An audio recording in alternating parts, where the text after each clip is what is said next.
여러분, 오늘 아침 소변에 비누 거품처럼 하얀 거품이 가득했습니까?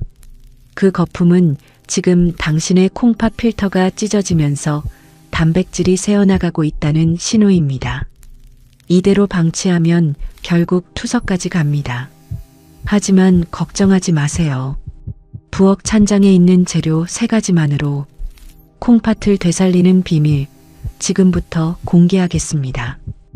소변에 거품이 좀 많긴 한데 뭐 나이 들면 원래 그런 거 아닌가? 아닙니다. 절대 나이 탓이 아니에요.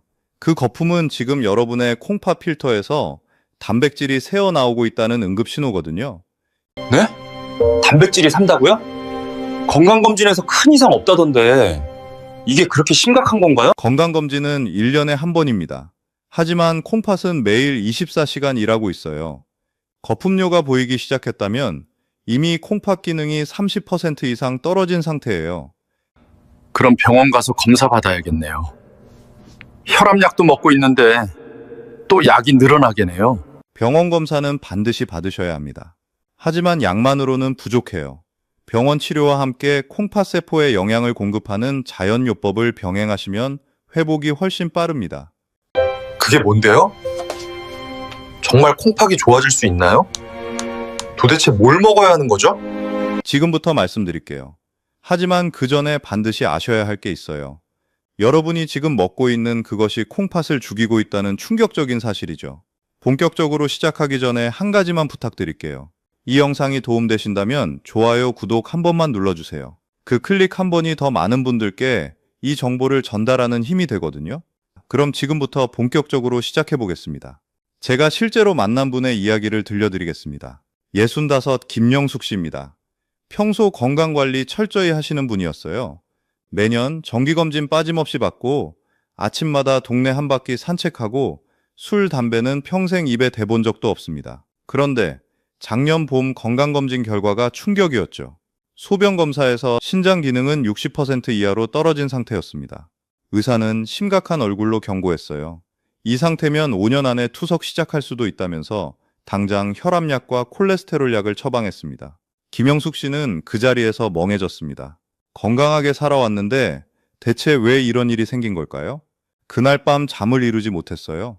투석이라는 단어가 머릿속을 떠나지 않았거든요.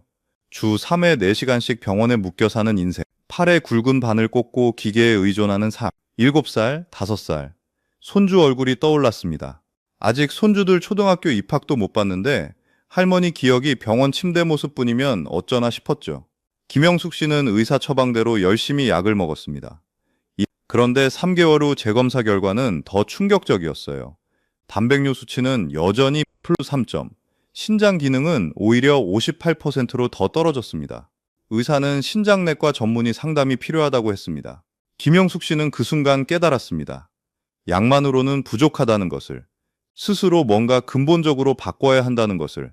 그런데 더 충격적인 사실이 있습니다. 김영숙 씨처럼 콩팥이 망가지고 있는데도 본인은 전혀 모르고 지나치는 분들이 너무 많다는 겁니다. 지금부터 말씀드리는 5가지 증상 중 3개 이상 해당되신다면 여러분의 콩팥도 이미 위험 신호를 보내고 있는 겁니다. 첫 번째, 아침 소변에 거품이 가득합니다. 일주일에 3회 이상 거품이 보인다면 위험 신호예요. 특히 그 거품이 10분이 지나도 사라지지 않는다면 이건 단순한 거품이 아닙니다. 두 번째, 소변 색깔이 탁하거나 냄새가 강합니다. 정상적인 소변은 맑은 물처럼 투명해야 하거든요. 만약 뿌옇게 흐리거나 암모니아 냄새가 심하다면 콩팥이 노폐물을 제대로 걸러내지 못하고 있는 겁니다. 세 번째, 발목이나 종아리가 붓습니다. 특히 저녁만 되면 발목이 퉁퉁 붓고 양말 자국이 1시간 이상 안 없어진다면 콩팥이 수분 조절을 못하고 있다는 증거예요. 네 번째, 아침부터 피로감이 심합니다. 8시간 푹 잤는데도 일어나자마자 피곤하고 온몸에 힘이 하나도 없다면 콩팥이 독소를 걸러내지 못해 온몸에 쌓이고 있는 겁니다. 다섯 번째, 소변 횟수가 비정상적입니다. 밤에 화장실을 3회 이상 간다거나 반대로 하루 종일 3회도 안 간다면 콩팥 기능이 떨어지고 있다는 신호입니다. 어떻습니까? 5가지 중 3개 이상 해당되셨나요? 3개 이상이라면 여러분의 콩팥은 이미 30% 이상 기능이 떨어진 상태일 가능성이 높습니다. 김영숙 씨도 이 5가지 중 4가지나 해당됐어요. 그런데 문제는 여기서 끝이 아닙니다. 대부분의 어르신들이 콩팥 건강에 대해 완전히 잘못 알고 계신다는 겁니다. 첫 번째 오해입니다. 물 많이 마시면 콩팥이 좋아진다는 생각이죠. 많은 분들이 이렇게 생각하십니다. 콩팥이 안 좋으면 물 많이 마셔서 씻어내야 한다고요? 틀렸습니다. 이미 콩팥 기능이 떨어진 상태에서 물을 과도하게 마시면 어떻게 될까요? 콩팥이 감당을 못합니다. 제대로 걸러내지 못한 수분이 몸에 쌓이면서 부은 발목은 더 붓고 혈압은 올라가고 심장까지 무리가 가기 시작합니다. 적정량은 하루 1.5리터입니다. 이 이상 억지로 마시는 건 오히려 독이에요. 물론 건강한 콩팥이라면 물을 많이 마셔도 괜찮습니다. 하지만 이미 거품료가 보이고 붓기가 있다면 무작정 물만 마시는 건 해결책이 아닙니다. 두 번째 오해는 더 심각합니다. 병원 약만 잘 먹으면 낫는다는 생각이거든요. 병원에서 주는 혈압약이나 콜레스테롤 약은 증상을 관리하는 약일 뿐이에요. 콩팥 자체를 재생시키거나 필터 기능을 복구하지는 못합니다. 김영숙 씨가 바로 그 증거 아닙니까? 3개월 동안 약을 열심히 먹었는데도 수치는 오히려 더 나빠졌습니다. 약은 필요합니다. 혈압 조절, 당뇨 관리, 이런 건 약이 꼭 필요해요. 하지만 약만으로는 부족하다는 겁니다. 콩팥세포 자체에 영양을 공급하고 스스로 회복할 수 있는 환경을 만들어줘야 합니다. 그런데 의사들은 이걸 잘 안 알려줘요. 왜일까요? 약 처방하는 게 그들의 일이니까요. 음식이나 생활 습관까지 일일이 챙겨줄 시간이 없습니다. 그래서 여러분 스스로가 알아야 하는 겁니다. 콩팥을 살리는 진짜 방법을 말이죠. 그럼 콩팥을 살리기 위해 무엇부터 해야 할까요? 먼저 지금 당장 끊어야 할 게 있습니다. 김영숙 씨도 병원 약이 듣지 않자 식습관을 완전히 바꾸기로 결심했어요. 그래서 가장 먼저 끊은 게 바로 이 3가지입니다. 첫 번째, 하얀 설탕이 들어간 모든 음식입니다. 커피에 타는 설탕, 빵, 과자, 케이크, 이런 것들이 콩팥을 어떻게 망가뜨리는지 아십니까? 정제된 설탕은 혈당을 급격하게 올립니다. 그러면 혈관 안쪽이 거칠어지면서 콩팥 사고체에 직접적인 염증을 일으키거든요. 콩팥 사고체라는 게 뭐냐고요? 아주 미세한 필터 구멍이 수백만 개 모여 있는 곳입니다. 이 구멍으로 노폐물만 빠져나가야 하는데 설탕이 염증을 일으키면 구멍이 넓어지기 시작해요. 그러면 빠져나가면 안 되는 단백질까지 줄줄 새어 나가는 겁니다. 김영숙 씨는 평생 커피에 설탕 2스푼씩 넣어 드셨어요. 하루 3잔이면 설탕만 하루 6스푼. 그걸 20년 넘게 드셨으니 콩팥이 견딜 재간이 없었던 거죠. 단 것 좋아하시는 분들 많으시잖아요. 이해합니다. 하지만 설탕은 콩팥의 적입니다. 두 번째, 짠 음식입니다. 라면, 김치찌개, 젓갈, 장아찌, 이런 것들에 들어있는 나트륨이 문제예요. 나트륨은 콩팥이 가장 힘들어하는 물질입니다. 콩팥은 나트륨을 걸러내느라 엄청난 에너지를 쓰거든요. 게다가 나트륨이 혈압을 올리면 콩팥 혈관이 손상되기 시작합니다. 콩팥으로 가는 혈관이 좁아지면서 산소 공급이 줄어들고 콩팥 세포가 하나둘씩 죽어가는 거예요. 특히 라면 하나에 들어있는 나트륨이 하루 권장량의 2배가 넘는다는 거 아십니까? 한 그릇 먹으면 이틀치 나트륨을 한꺼번에 먹는 겁니다. 김영숙 씨는 라면을 좋아하셨습니다. 일주일에 3-4번은 드셨다고 하더군요. 간편하고 맛있으니까요. 하지만 그 습관을 완전히 끊었습니다. 처음엔 힘들었대요. 출출할 때 라면 한 그릇이면 해결됐는데 그게 안 되니까 답답했다고 하더군요. 세 번째, 가공육입니다. 햄, 소시지, 베이컨 이런 것들이죠. 가공육에 들어있는 방부제가 신장에 직접적인 독성 물질로 작용합니다. 게다가 인성분이 과다하게 들어있어요. 인이 너무 많으면 어떻게 되냐고요? 콩팥이 석회화되기 시작합니다. 마치 수도관에 물때가 끼듯이 콩팥 안쪽에 석회 성분이 쌓이는 거예요. 그러면 콩팥이 점점 딱딱하게 굳어집니다. 김영숙 씨는 아침마다 햄을 구워 드셨습니다. 밥에 햄 한두 조각이면 간편하고 맛있으니까요. 하지만 그것도 완전히 끊었어요. 설탕, 소금, 가공육, 이 3가지를 끊는 것만으로도 콩팥 부담이 절반으로 줄어듭니다. 김영숙 씨는 이 3가지를 끊은 지 일주일 만에 발목 붓기가 조금씩 빠지기 시작했다고 합니다. 하지만 여기서 더 중요한 게 있습니다. 끊는 것만으로는 부족하거든요. 콩팥에 적극적으로 영양을 공급해야 합니다. 그런데 여기서 많은 분들이 실수를 하십니다. 건강식품이나 영양제만 믿는 함정에 빠지는 거예요. 그럼 끊는 것 말고 뭘 먹어야 할까요? 여기서 많은 분들이 첫 번째 함정에 빠집니다. 바로 건강식품이나 영양제만 믿는 거예요. 홍삼, 오메가3, 종합비타민, 약국 가면 콩팥에 좋다는 제품들이 수십 가지입니다. 김영숙 씨도 처음엔 그렇게 했어요. 약국에서 신장 기능 개선한다는 건강식품을 샀습니다. 한 달치에 15만 원이나 하는 비싼 제품이었죠. 물론 이런 건강식품들이 나쁜 건 아니에요. 장기적으로는 도움이 될 수 있습니다. 하지만 큰 문제가 있습니다. 콩팥은 지금 당장 에너지가 필요한데 알약 형태의 건강식품은 흡수되기까지 시간이 너무 오래 걸린다는 거예요. 알약을 삼키면 어떻게 될까요? 위장에서 녹고 소장에서 흡수되고 간을 거쳐서 혈액으로 들어갑니다. 이 과정이 최소 3시간은 걸려요. 그런데 콩팥은 지금 이 순간 에너지가 필요합니다. 특히 아침 공복 상태일 때 말이죠. 밤새 우리 콩팥이 뭘 했는지 아십니까? 쉬지 않고 피를 걸러냈습니다. 잠자는 동안에도 콩팥은 일했어요. 8시간 동안 약 200리터의 피를 정화했습니다. 200리터면 커다란 드럼통 하나 분량입니다. 그러니 아침에 일어났을 때 콩팥은 완전히 지쳐있는 상태입니다. 게다가 밤새 수분이 빠져나가서 혈액은 끈적끈적하게 농축돼 있어요. 마치 꿀처럼 진득진득하게 말이죠. 이 상태에서 콩팥에 가장 필요한 게 뭘까요? 2가지입니다. 첫째, 즉각적으로 흡수되는 에너지.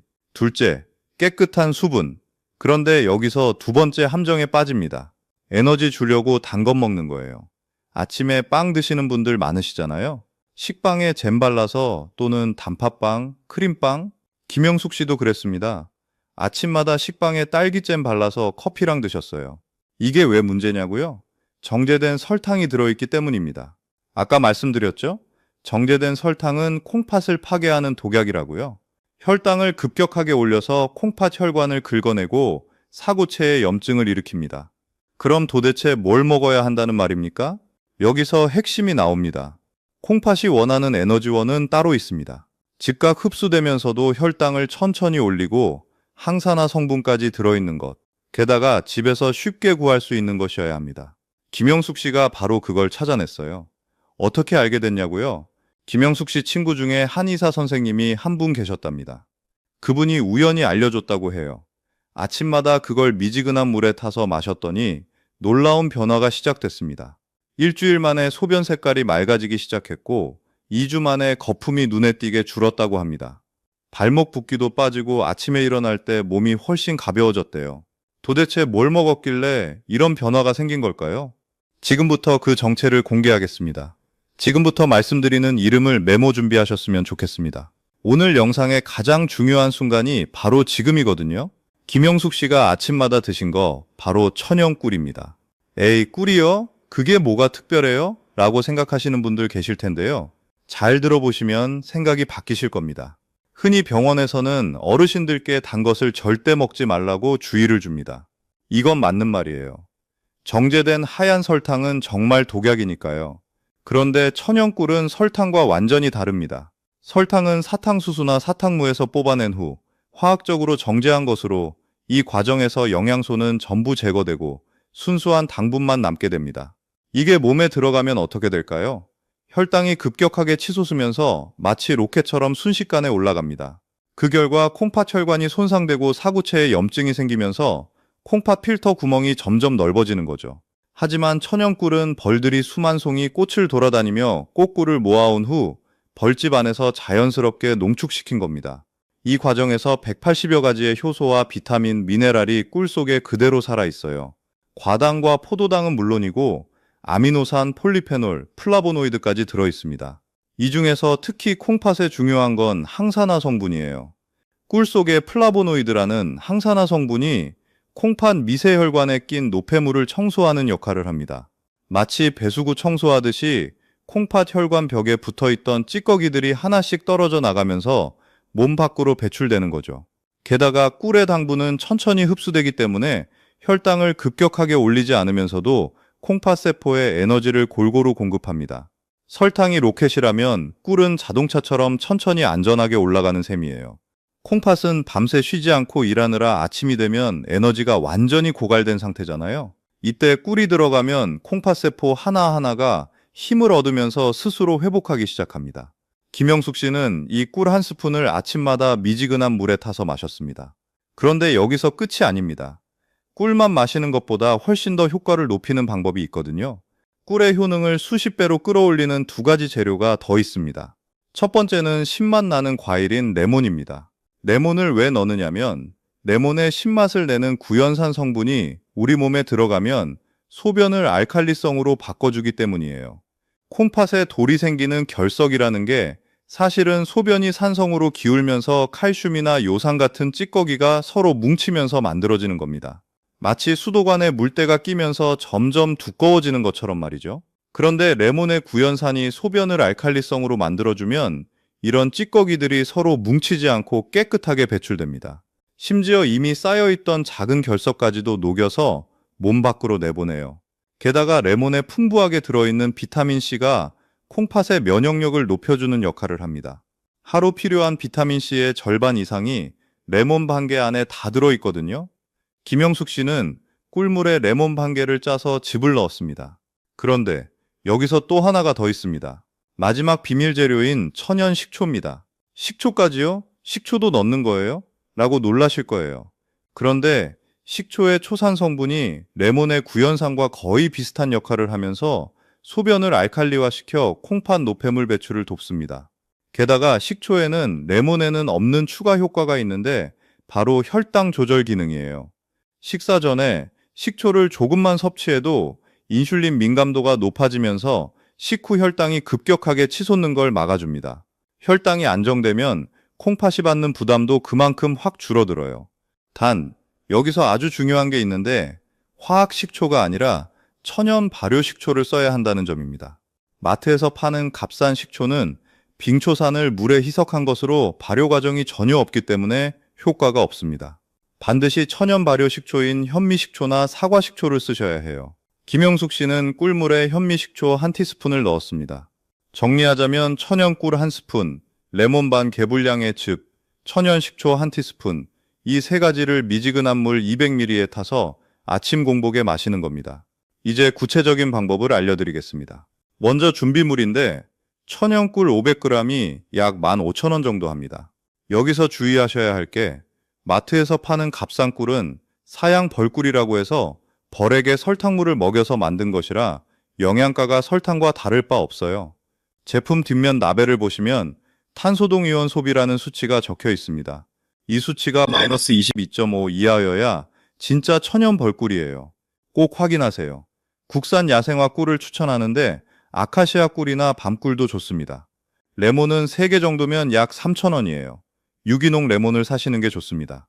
게다가 레몬 껍질까지 쓸 수도 있으니까 농약 없는 걸로 사셔야 합니다. 천연 식초는 500ml 한 병에 약 8,000원 정도 하는데 현미식초나 사과식초 중에 고르시면 됩니다. 총 비용이 얼마냐고요? 약 26,000원입니다. 올 한 달 분량이에요. 하루에 1,000원도 안 되는 돈으로 콩팥을 살릴 수 있습니다.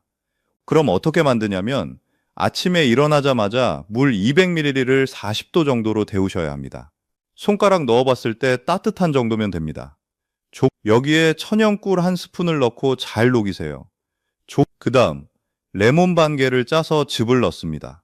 마지막으로 천연 식초 1티스푼을 넣으면 되는데 잘 저어서 천천히 마시셔야 해요. 5분 정도에 걸쳐서 드시면 됩니다. 왜 천천히 마셔야 하냐면 급하게 들이키면 위에 부담이 가거든요. 그리고 최소 30분 뒤에 아침 식사를 하세요. 꿀물이 콩팥을 깨우고 소화기관을 준비시키는 시간이 필요합니다. 타이밍이 정말 중요한데 반드시 아침 공복에 드셔야 해요. 양치 전에 마시는 게 좋습니다. 오후에도 한 번 더 드실 수 있는데 점심 식사 후 2시간 뒤에 꿀차를 한 잔 드시면 좋습니다. 많은 분들이 습관적으로 드시는 달달한 믹스커피 대신 따뜻한 꿀차를 드시는 거죠. 믹스커피의 카페인은 이뇨작용을 일으켜서 콩팥에 꼭 필요한 수분을 억지로 빼앗아 버립니다. 이제부터는 오후에 커피 대신 꿀차를 한 잔 드세요. 꿀의 천연, 당분이 급격한 혈당 변화 없이 피로를 풀어주고 콩팥에 깨끗한 수분을 공급하여 과부하를 막아줍니다. 마지막으로 잠들기 1시간 전에도 드실 수 있어요. 밤마다 화장실 가느라 잠을 설치시는 분들이 많으신데요. 이건 뇌에 에너지가 부족해서 잠에서 깨는 경우가 많기 때문입니다. 이때 꿀 한 스푼을 소량의 물에 타서 드시거나 입안에서 녹여 드시면 뇌가 안심하고 깊은 잠을 자게 되고, 이때 나오는 호르몬이 소변을 억제하여 콩팥이 밤새 푹 쉴 수 있게 도와줍니다. 그런데 여기서 절대 주의하셔야 할 게 있습니다. 첫째, 절대 끓는 물에 꿀을 타시면 안 됩니다. 60도 이상 뜨거운 물에 꿀을 타면 꿀 속의 효소와 비타민이 전부 파괴되는데, 그러면 영양가 없는 설탕물과 똑같아집니다. 반드시 미지근한 물을 쓰셔야 합니다. 둘째, 사양 벌꿀 쓰시면 안 됩니다. 아까 말씀드렸죠? 탄소동위원 소비 꼭 확인해 보세요. 셋째, 화학 식초 쓰시면 안 됩니다. 천연 발효 식초만 효과가 있거든요. 그리고 여기 해당되시는 분들은 절대 임의로 드시면 안 되는 거 아시죠? 현재 투석 중이신 분, 말기 신부전으로 칼륨 섭취를 제한해야 하는 분, 도리전의 아기, 당뇨약 복용 중이신 분은 반드시 의사와 상담 후에 시작하셔야 합니다. 특히 당뇨약 드시는 분은 꿀 섭취 시 저혈당이 올 수 있으니 꼭 의사와 상의하세요. 다시 한번 말씀드립니다. 이건 치료가 아닙니다. 병원 치료와 함께 병행하는 콩팥 건강 유지 습관이에요. 약을 끊으라는 게 아니라 약은 계속 드시면서 이 방법을 함께 실천하시라는 겁니다. 기억하시나요? 65 김영숙 씨, 단백뇨 플러스 3으로 투석 경고를 받으셨던 분 말입니다. 김영숙 씨는 제가 알려드린 방법을 하루도 빠짐없이 실천하기로 결심했어요. 아침마다 꿀물 한 잔, 오후마다 꿀 레몬차 한 잔. 첫 사흘이 지났을 때 김영숙 씨는 작은 변화를 느꼈습니다. 아침에 일어나서 소변을 보는데 색깔이 조금 더 맑아진 것 같더군요. 혹시 기분 탓인가 싶었지만 몸이 전보다 가벼운 느낌이 확실히 들었습니다. 그리고 오랫동안 고생하던 변비도 자연스럽게 해소됐어요. 일주일이 지났을 때는 확신이 들기 시작했습니다. 매일 아침 변기를 들여다보는 게 습관이 됐는데 그 하얀 거품이 눈에 띄게 줄어들고 있었거든요. 저녁마다 퉁퉁 붓던 발목도 반쯤은 빠진 것 같았습니다. 아침에 일어날 때도 예전처럼 몸이 천근만근 무겁지 않고 훨씬 수월하게 일어날 수 있었어요. 이 주가 됐을 때 김영숙 씨는 거울을 보고 깜짝 놀랐습니다. 피부가 맑아진 거예요. 칙칙하고 누런 기가 돌던 얼굴색이 환해지면서 마치 10년은 젊어 보였죠. 그리고 무엇보다 소변 거품이 거의 사라졌습니다. 가끔 아주 작게 생기는 거품도 금방 사라졌어요. 온몸에 쌓여있던 피로감도 확 줄어들면서 오후만 되면 졸리던 증상도 사라졌습니다. 한 달이 지났을 때는 주변 사람들이 먼저 알아봤어요. 동네 친구들이 요즘 뭐 좋은 일 있냐며 얼굴이 완전히 달라졌다고 말할 정도였습니다. 발목 붓기는 완전히 빠졌고 양말 자국도 더 이상 생기지 않았어요. 혈압도 150에서 130으로 떨어졌습니다. 그리고 드디어 석 달이 됐어요. 김영숙 씨는 떨리는 마음으로 병원에 갔습니다. 재검사를 받는 날이었거든요. 일주일 후 결과가 나왔어요. 각 단백뇨 수치가 플러스 3에서 마이너스로 떨어졌습니다. 거의 정상 범위예요. 신장 기능 수치는 58%에서 68%로 올라갔습니다. 혈압은 130에 80으로 안정됐고 부종도 완전히 사라진 상태였어요. 의사 선생님이 차트를 보더니 깜짝 놀란 표정으로 어떻게 이렇게 좋아졌냐고 물었답니다. 석 달 전 상태로 보면 수치가 이렇게 개선될 수가 없다면서 말이죠. 김영숙 씨는 매일 아침 꿀에 레몬이랑 식초 넣어서 마셨다고 대답했습니다. 의사는 고개를 갸우뚱했지만 결과는 부정할 수 없었어요. 뭐가 됐든 효과가 있는 것 같으니 계속 유지하되 약도 계속 드시라고 했습니다. 김영숙 씨는 지금도 매일 아침 꿀물로 하루를 시작해요. 김영숙 씨가 말하길 콩팥 건강 지키는 게 수천만 원 드는 수술도 아니고 비싼 보약도 아니었답니다. 부엌 찬장에 있던 꿀 한 통이었고 이 작은 습관이 10년 뒤 미래를 바꿨다고 하더군요. 지금 김영숙 씨는 7살, 5살 손주들과 함께 놀이공원도 가고 등산도 다닙니다. 손주들이 다음 주에 또 놀이공원 가자고 조를 때 김영숙 씨는 가슴이 벅차오른답니다. 투석기에 묶여 사는 삶 대신 손주들 손잡고 뛰어다니는 삶을 선택할 수 있게 됐으니까요. 자식들한테 짐이 되지 않고 내 발로 당당하게 걷는 노후. 김영숙 씨는 그걸 꿀 한 스푼으로 되찾았습니다. 자, 이제 실천할 차례입니다. 댓글로 2가지만 남겨주세요. 오늘부터 끊을 것 1가지는 무엇인가요? 설탕 든 커피인가요? 아침 라면인가요? 아니면 믹스커피일까요? 그리고 내일 아침 꿀물 마실 분 계신가요? 계시다면 댓글에 네 한 글자만 남겨주세요. 여러분의 댓글 하나하나가 같은 고민하는 다른 분들에게 큰 용기가 됩니다. 지금 바로 댓글 남겨주세요. 오늘 말씀드린 내용은 일반적인 건강 정보예요. 개인의 건강 상태에 따라 효과가 다를 수 있으니 현재 질환으로 치료 중이시거나 약을 복용 중이신 분은 꼭 의사와 상담하신 후에 시작하시면 좋겠습니다. 이 소중한 정보가 콩팥 건강 때문에 고민하시는 주변 분들께도 도움이 됐으면 좋겠어요. 여러분의 공유 한 번이 누군가에게는 투석의 공포에서 벗어나는 희망이 될 수 있습니다. 구독과 좋아요 눌러주시면 더 좋은 건강 정보로 찾아뵐 수 있어요. 여러분 모두 건강한 노후 보내시길 진심으로 바랍니다. 자식들한테 짐이 되지 않고 손주들 손잡고 함께 웃으며 걷는 그런 날들이 계속되길 응원할게요. 여러분의 콩팥 건강 제가 함께 지켜드리겠습니다. 영상 끝까지 함께 해주셔서 정말 감사합니다.